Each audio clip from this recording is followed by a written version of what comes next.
Assalamualaikum warahmatullahi wabarakatuh. Innal hamdalillah nahmaduhu wa nasta'inuhu wa nastaghfiruh wa na'udzu billahi min syururi anfusina wa min sayyiati a'malina. May yahdihillahu fala mudilla lahu wa may yudlil fala hadiyalah. Asyhadu an la ilaha illallah wahdahu la syarikalah wa asyhadu anna Muhammadan abduhu wa rasuluhu la nabiyya ba'dah. A'udzu billahi minasyaitonir rajim. Walladzina yaquluna rabbana hab lana min azwajina wa dhurriyyatina qurrata a'yun waj'alna lil muttaqina imama. Walladzina yaquluna rabbana hab lana min azwajina wa dhurriyyatina qurrata a'yun waj'alna lil muttaqina imama. Allahumma ij'alna muqimis shalah wa min dhurriyyatina rabbana wa taqabbal du'a. Seluruh pemirsa TV One yang budiman di seluruh Nusantara, wabil khusus keluarga muslim, hafizakumullah, alhamdulillah, kita bertemu kembali di kajian kita.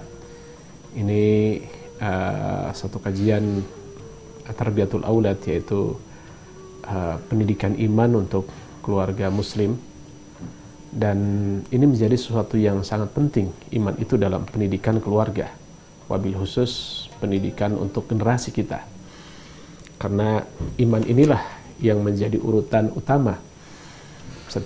Tentunya setiap apa yang kita lakukan tentunya ada tahapan, ada urutan. Dan urutan untuk membina, mengokohkan sebuah generasi itu dalam pendidikan, itu adalah pendidikan iman, yang hari ini kadang kita mungkin terlalaikan, atau mungkin kita belum tahu bagaimana tahapan itu yang sesungguhnya. Maka subhanallah, pendidikan iman ini seperti pondasi utama ya. Ini adalah pondasi utama. Setelah iman mungkin pendidikan Al-Quran, mungkin adab dan seterusnya. Ini yang mendasari seluruh pendidikan di generasi kita. Ini adalah tarbiyah imaniyah, pendidikan iman. Sehingga subhanallah, seorang sahabat mulia, seorang sahabat mulia mengatakan bahwasanya kunna fityan hazawirah inda Rasulullah sallallahu alaihi wasallam ta'alamnal iman qabla an nata'alamal Qur'an. Summa ta'alamna al-Quran fazdadna bihi imana. Ini Jundub bin Abdullah mengatakan, seorang sahabat mulia ini Jundub mengatakan, kami ini dulu fityan hazawirah, kami di masa itu ini kami masih fityan hazawirah, masih remaja di zaman Rasul. Kami adalah remaja-remaja yang baru tumbuh, dan yang kami lakukan adalah ta'alamnal iman, kami belajar iman, baru kami belajar Al-Quran. Setelah belajar Quran, keimanan kami bertambah.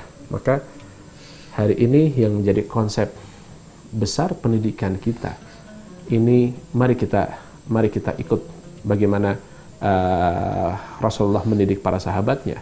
Rasulullah mendidik sahabatnya dengan pendidikan iman, baru pendidikan Al-Quran. Jadi kalau hari ini kita sudah mulai hifdzul Quran, hafalan Quran bagus. Nah, karena ini tentunya adalah bagian dari pendidikan Islam. Tapi sebelum itu semua yang harus hadir di anak-anak kita, di generasi kita, adalah tarbiyah imaniyah dulu, pendidikan iman dulu. Begitu. Sehingga mari kita renungkan, nanti ada hadis Aisyah yang cukup panjang bagaimana pendidikan iman ini adalah menjadi pondasi. Aisyah mengatakan, innama nuzila awalu manuzila minal Qur'an suratun minal mufassal. Ya, pertama kali turun kepada kami ketika kami di Mekah itu Al-Quran yang pertama kali turun itu surat-surat mufassal. Fi dzikrul jannati wan nar. Surat-surat pendek ya, dan kita tahu karakter surat-surat Makkiyah adalah surat-surat pendek. Al-Ikhlas, An-Nas, Al-Falaq itu surat-surat Makkiyah. Fihi dzikrul jannah wan nar. Ya, ulama mengatakan dari mulai surat Qaf sampai ke belakang itu surat-surat mufassal, pendek-pendek dan syarat dengan makna keimanan. Fihi dzikrul jannah wan nar, bahkan di dalamnya ya iman kepada Allah, iman kepada hari akhir, surga dan neraka itu. Gitu ya. Yang pertama kali turun adalah ayat-ayat yang berisi tentang keimanan. Sehingga adalah hatta idza saban nas ilal Islam nazalal halal wal haram. Ketika kelak orang sudah mulai masuk Islam, keimanan sudah kokoh, baru turun halal haram. Perintah dan larangan turun setelah kokoh keimanan. Gitu ya.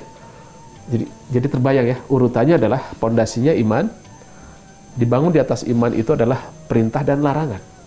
Iman sudah kokoh, baru ada larangan dan ada perintah.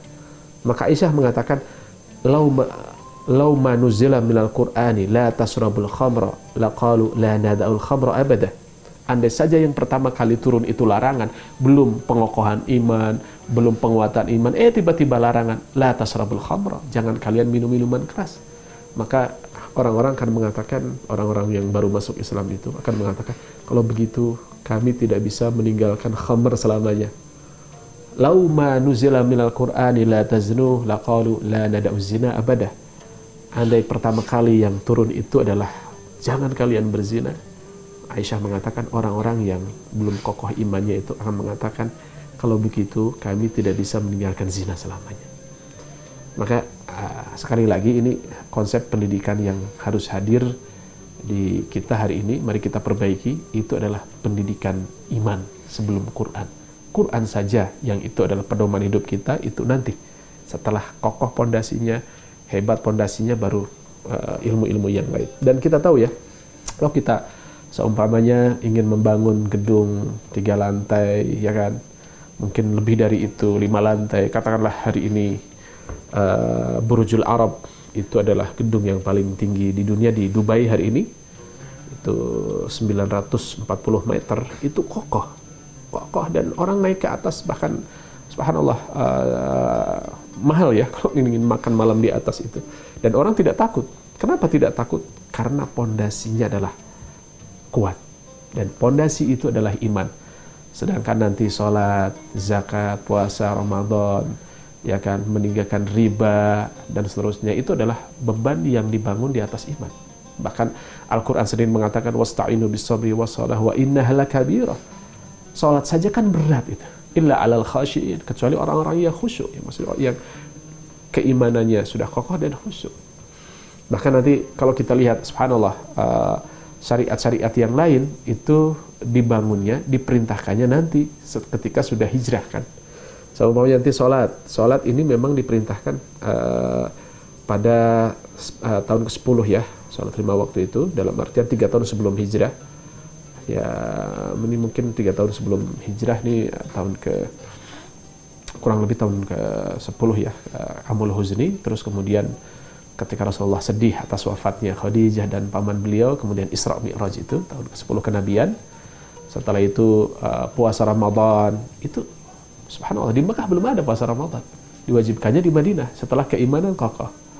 Kemudian khamr dilarang, betul-betul dilarang, itu tahun ketiga Hijriah itu, setelah perang Uhud, dan seterusnya dan seterusnya.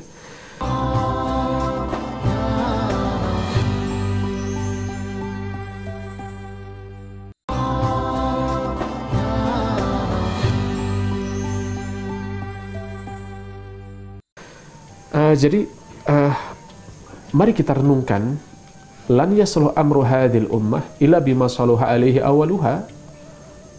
Urusan umat ini, kita ini tidak akan bisa kokoh kecuali kalau kita mengikuti apa yang dilakukan oleh salafus saleh kita.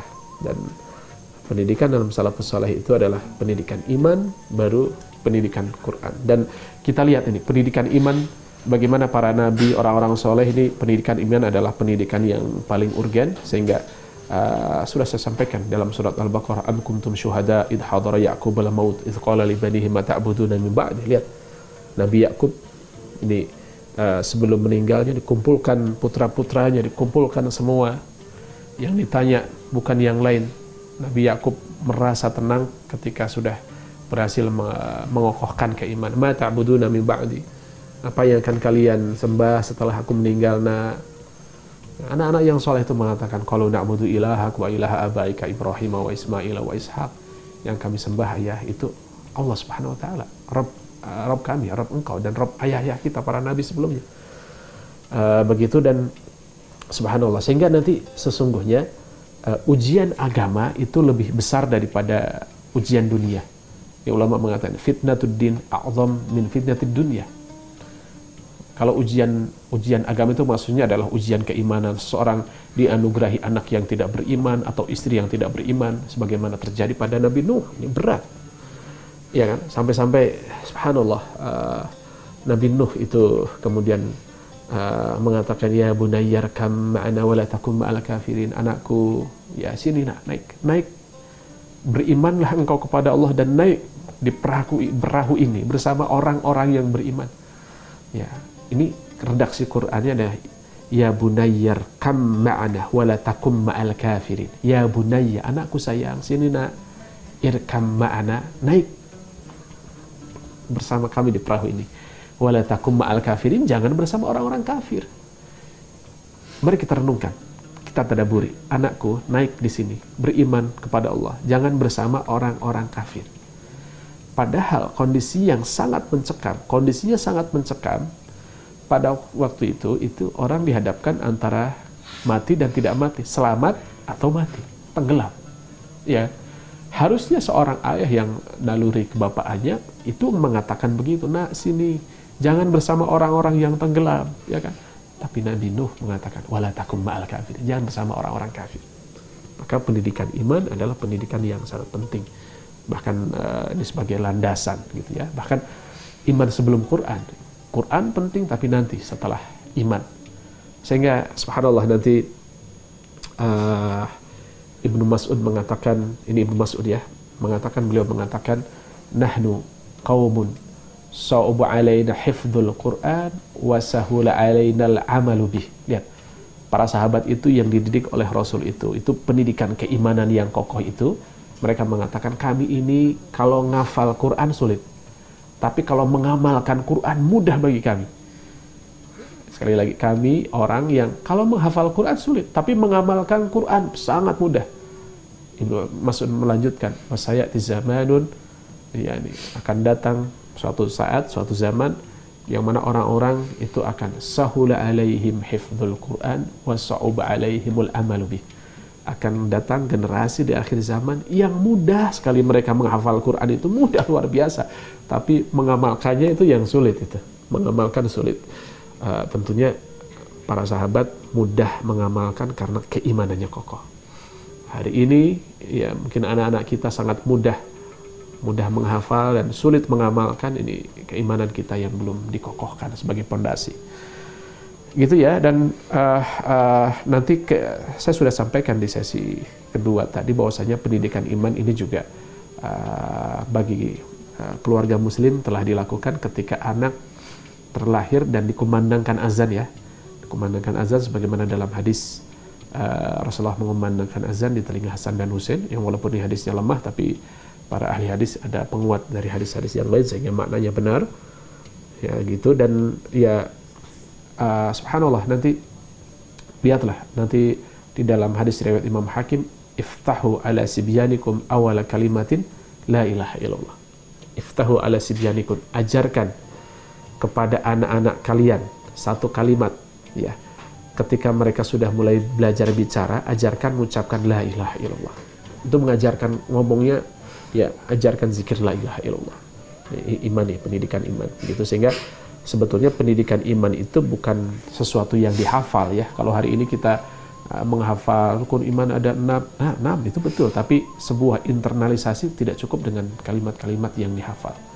Sehingga marilah kita renungkan, nanti Rasulullah membonceng seorang sahabat mulia, ini keponakan beliau Abdullah bin Abbas, ini putra Abbas, putra paman Rasul, ini keponakannya dibonceng ya di unta beliau, sehingga kemudian terjadilah dialog iman ya. Dialog iman ini terjadi dan Rasulullah mengatakan, ya gulam inni uallimuka kalimat, wahai anakku sayang, wahai anakku, ini keponakan beliau, inni uallimuka kalimat, saya ini mengajarkan kepadamu kalimat-kalimat, fahamilah. Yang pertama adalah ihfadillah yahfadka, jagalah Allah, Allah akan menjagamu. Dalam syarahnya para ulama ahli hadis mengatakan, jagalah perintah-perintah Allah, larangan-larangan Allah, jaga, maka Allah akan menjagamu.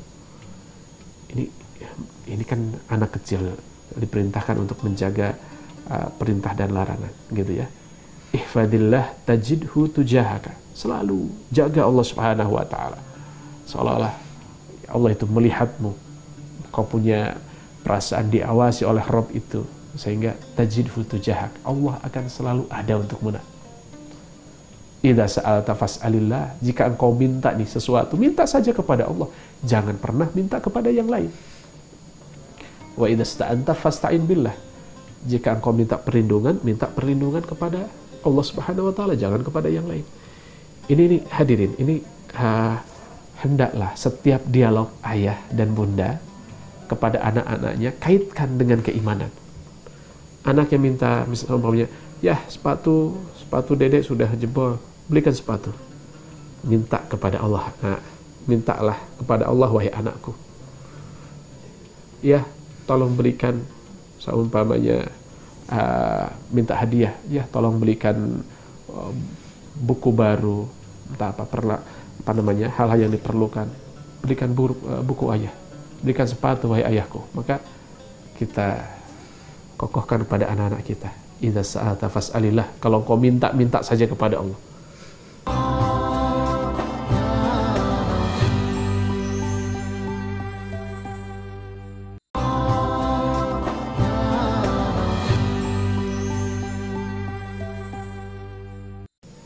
Maka subhanallah, nanti di dalam hadis disebutkan seorang yang beriman itu minta sesuatu yang sekecil-kecilnya pun kepada Allah Subhanahu wa taala saja itu. Hatta idzan qata'a sya'sa na'lihi liyas'alallah. Sampai ketika terputus itu tali sandal kita nih, putus nih, kita mau ganti sandal, minta kepada Allah Subhanahu wa taala. Ini yang kadang lupa kita hari ini, gitu ya, lupa untuk mengaitkan segala sesuatu kepada Allah Subhanahu wa taala, gitu ya. Wa'lam annal ummata law ijtama'u ala ayyanfa'uka bisyai'in lam yanfa'uka bisyai'in illa qad kataballahu lak. Ketahuilah wahai anakku, jika umat itu mereka berkumpul bersatu padu untuk minta berkumpul bersatu padu ingin memberikanmu manfaat, ingin membantumu memberikan manfaat, lam yanfa'u, nggak bisa mereka bisa memberikan manfaat padamu. Seluruh umat ini kalau bersatu padu ingin mencelakaimu, ya, ingin membahayakanmu, nggak bisa, tidak akan bisa membahayakanmu. Rufa'atil aqlam wajafatis suhub, ya takdir sudah ditulis, wajafatis suhub, dan lembaran-lembaran telah kering. Anak dibiasakan minta kepada Allah, muraqabah, merasa diawasi oleh Allah Subhanahu wa taala, dan anak ini yang terakhir itu anak dimasukkan bagaimana keimanan kepada qada dan qadar, gitu ya. Berikutnya hadirin, ini mendidik anak itu sebetulnya sangat-sangat mudah ya. Pendidikan iman itu sangat mudah karena pada dasarnya kullu mauludin yuladu alal fitrah. Setiap anak ini terlahir sudah membawa keimanan gitu. Fa abawahuma yuhawidanihi aw yunasirani aw yumajisani. Sedangkan kedua orang tuanya itu yang kelak menjadikan anaknya menjadi penganut Yahudi, penganut Nasrani atau Majusi, itu tergantung pada orang tuanya itu. Sehingga kalau hari ini para pendidik barat mengatakan anak-anak kita itu seperti kertas yang putih, maka sesungguhnya kalau kita lihat hadis-hadis dan ayat, oh tidak, anak-anak kita bukan seperti kertas putih. Kalau kertas putih kan kosong, nol, zero, nggak ada apa-apa, nggak ada nilai apa-apa ya. Tapi di dalam Islam, anak-anak kita ini terlahir sudah membawa guratan-guratan iman. Guratan-guratan iman mereka. Sehingga mendidik anak itu sebetulnya kalau dikokohkan dengan iman sejak kecil, itu sangat mudah karena keimanan sudah dibekalkan oleh Allah Subhanahu wa taala. Fungsi para pendidik, fungsi orang tua hanya iqadzul fitrah. Iqadz, membangunkan keimanan itu. Gitu ya, karena keimanannya sudah dibekalkan. Itu, dan sekali lagi mendidik anak-anak kita, mengokohkan iman itu sangat-sangat mudah karena sudah dibekalkan keimanan itu. Dan nanti di dalam surat A'raf juga Allah mengatakan, auzubillahi minasyaitonir rajim, wa id akhadha rabbuka min bani adam min zuhurihim dzurriyyatahum wa asyhadahum ala anfusihim alastu bi rabbikum qalu bala syahidna. Dan ingatlah ketika Rabb kalian mengambil perjanjian, misak pada kalian ketika kita di alam ruh. Kemudian Allah mengatakan, alastu bi rabbikum, bukankah aku ini Rabb kalian, Tuhan kalian? Maka seluruh manusia, seluruh manusia yang ada di dalam ruh itu mengatakan bala syahidna antakulu yaumal qiyamati an hadza ghafilin. Betul ya Rabb, kami syahidna, kami menjadi saksi, Engkau adalah Rabb kami. Itu hadirin, dan kita lihat nanti hasil didikan Rasulullah ketika Ibnu Abbas dididik dengan didikan iman sejak kecil itu. Maka kelak nanti lihat di zaman Umar bin Khattab radhiyallahu anhu, itu Umar itu kalau ada sesuatu yang mengganjal di dalam pemerintahannya, di dalam masyarakatnya, itu yang ditanya adalah anak-anak muda, itu adalah anak-anak muda yang ditanya. Bahkan Ibnu Abbas ini kelak menjadi penasehat khalifah. Terbayang ya, anak 18 tahun, ini masih muda, sangat muda, ini menjadi penasehat khalifah. Begitu. Dan kita lihat para pemuda dalam Islam itu, karena keimanan mereka sangat kokoh itu, maka kita lihat ini ulama mengatakan syababun muktahilun, anak-anak remaja tapi remaja-remaja yang tua jiwanya. Jadi fisiknya saja yang remaja, jiwa mereka adalah jiwa-jiwa orang-orang dewasa. Kita lihat Usamah bin Zaid, subhanallah, Usamah bin Zaid, lihat hasil didikan Rasulullah SAW. Usamah bin Zaid usia 18 tahun sudah memimpin pasukan akan menyerang Romawi pada waktu itu, ya kan, Usamah bin Zaid. Dan kita juga lihat nanti anak-anak muda usia belasan tahun mereka sudah berprestasi luar biasa, gitu ya. Itu hadirin, dan kita lihat nanti ya, dalam hadis yang panjang nanti Ibnu Umar mengatakan laqad isna burhatan minad dahr, kami ini hidup sangat lama setelah turun hadis Aisyah yang panjang itu. Kami nanti melihat, kami yang belajar iman dulu sebelum belajar Quran itu, kami mengetahui mana halal, mana haram, sehingga kami bisa mengamalkannya. Sedangkan mereka yang belajar hanya Al-Quran saja tanpa ada muatan nilai iman, mereka membaca, menghafal dari Fatihah sampai akhirnya, tapi yansurunahu nasratad daqal, mereka hanya membaca saja di lisannya, mereka menebarkannya ibarat seseorang yang sedang menebarkan debu-debu itu. Maka hadirin para pemirsa TV One hafizakumullah, bahwasanya pendidikan anak ini menjadi pondasi. Jadi kalau hari ini kenapa anak-anak ini berat disuruh sholat, kenapa anak-anak ini berat diberikan amanah, kenapa anak-anak ini sangat mudah terwarnai oleh lingkungannya? Jawabannya adalah mari kita perbaiki lagi pendidikan iman anak-anak kita, karena sesungguhnya iman anak-anak kita ini sedang bermasalah. Sangat mudah kita memberikan program pendidikan ilmu-ilmu yang lain ataupun perintah-perintah yang lain ketika keimanan mereka sudah sangat kokoh. Ya, jadi nanti dalam konsepnya adalah pendidikan iman sebelum pendidikan Quran. Kenapa demikian? Karena keimanan itu seperti pondasi, sedangkan nanti syariat larangan, perintah larangan adalah bangunan, adalah beban yang dibangun di atas pondasi itu. Kalau pondasi kuat, ya maka seberat apapun beban tidak terasa. Ya, tapi ketika pondasinya bermasalah, pondasinya tidak kuat, seringan apapun perintah ataupun beban, dia tidak akan bisa memikulnya. Itu saja, mari kita kokohkan kembali.